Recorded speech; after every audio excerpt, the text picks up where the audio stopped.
Hi hello ವೀಕ್ಷಕರೇ.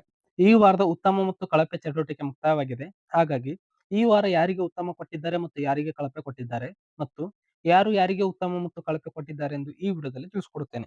ನೀವಿನ್ನು ಮೊದಲ ಬಾರಿಗೆ ನಮ್ಮ ಚಾನಲ್ ಅನ್ನು ನೋಡುತ್ತಿದ್ದರೆ ನಮ್ಮ ಚಾನಲ್ ಅನ್ನು ಸಬ್ಸ್ಕ್ರೈಬ್ ಮಾಡಿ ಮತ್ತು ವಿಡಿಯೋ ಇಷ್ಟವಾದರೆ ಒಂದು ಲೈಕ್ ಕೊಡಿ.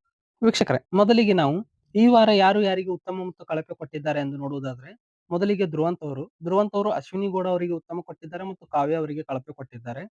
ರಕ್ಷಿತಾ ಅವರು ಅಶ್ವಿನಿ ಗೌಡ ಅವರಿಗೆ ಉತ್ತಮ ಕೊಟ್ಟಿದ್ದಾರೆ ಮತ್ತು ರಾಶಿಕಾ ಅವರಿಗೆ ಕಳಪೆ ಕೊಟ್ಟಿದ್ದಾರೆ. ಗಿಲ್ಲಿ ಅವರು ಅಶ್ವಿನಿ ಗೌಡ ಅವರಿಗೆ ಉತ್ತಮ ಕೊಟ್ಟಿದ್ದಾರೆ, ಧ್ರುವಂತ್ ಅವರಿಗೆ ಕಳಪೆ ಕೊಟ್ಟಿದ್ದಾರೆ. ರಘು ಅವರು ಅಶ್ವಿನಿ ಗೌಡ ಅವರಿಗೆ ಉತ್ತಮ ಕೊಟ್ಟಿದ್ದಾರೆ, ಧ್ರುವಂತ್ ಅವರಿಗೆ ಕಳಪೆ ಕೊಟ್ಟಿದ್ದಾರೆ. ಕಾವ್ಯ ಅವರು ಅಶ್ವಿನಿ ಗೌಡ ಅವರಿಗೆ ಉತ್ತಮ ಕೊಟ್ಟಿದ್ದಾರೆ ಮತ್ತು ಧ್ರುವಂತ್ ಅವರಿಗೆ ಕಳಪೆ ಕೊಟ್ಟಿದ್ದಾರೆ. ರಾಶಿಕಾ ಅವರು ಅಶ್ವಿನಿ ಗೌಡ ಅವರಿಗೆ ಉತ್ತಮ ಕೊಟ್ಟಿದ್ದಾರೆ ಮತ್ತು ರಕ್ಷಿತಾ ಅವರಿಗೆ ಕಳಪೆ ಕೊಟ್ಟಿದ್ದಾರೆ. ಅಶ್ವಿನಿ ಗೌಡ ಅವರು ಧ್ರುವಂತ್ ಅವರಿಗೆ ಉತ್ತಮ ಕೊಟ್ಟಿದ್ದಾರೆ ಮತ್ತು ರಾಶಿಕಾ ಅವರಿಗೆ ಕಳಪೆ ಕೊಟ್ಟಿದ್ದಾರೆ.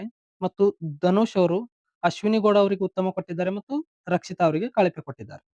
ಹಾಗಾಗಿ ಈ ವಾರ ಅಶ್ವಿನಿ ಗೌಡ ಅವರಿಗೆ 7 ಉತ್ತಮ ಬಂದಿದೆ ಮತ್ತು ಧ್ರುವಂತ್ ಅವರಿಗೆ 3 ಕಳಪೆ ಬಂದಿದೆ. ಹಾಗಾಗಿ ಕೊನೆಯ ವಾರದ ಉತ್ತಮ ಅಶ್ವಿನಿ ಗೌಡ ಮತ್ತು ಕಳಪೆ ಧ್ರುವಂತ್ ಅವರು.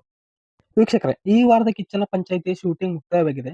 ಹಾಗಾಗಿ ಈ ವಾರದ ಕಿಚ್ಚನ ಪಂಚಾಯಿತಿಯಲ್ಲಿ ಏನೇನಾಗಿದೆ ಎಂದು ನಾನು ಹಿಂದಿನ ವಿಡಿಯೋದಲ್ಲಿ ತಿಳಿಸಿಕೊಟ್ಟಿದ್ದೇನೆ. ನೀವು ಬೇಕಾದರೆ ಹಿಂದಿನ ವಿಡಿಯೋವನ್ನು ನೋಡಬಹುದು. ಇದಾಗಿತ್ತು ಸೀಸನ್ 12ರ ಕೊನೆಯ ವಾರದ ಉತ್ತಮ ಮತ್ತು ಕಳಪೆ ಬಗ್ಗೆ ಮಾಹಿತಿ. ಈ ವಿಡಿಯೋ ಇಷ್ಟವಾದರೆ ಒಂದು ಲೈಕ್ ಕೊಡಿ ಮತ್ತು BBK12 ಲೈವ್ ಅಪ್ಡೇಟ್ಗಾಗಿ ನಮ್ಮ ಚಾನಲ್ ಅನ್ನು ಸಬ್ಸ್ಕ್ರೈಬ್ ಮಾಡಿ ಮತ್ತು ನಿಮ್ಮ ಪ್ರಕಾರ ಈ ವಾರ ಉತ್ತಮ ಮತ್ತು ಕಳಪೆ ಯಾರೆಂದು ಕಮೆಂಟ್ ಮಾಡಿ. ಧನ್ಯವಾದಗಳು.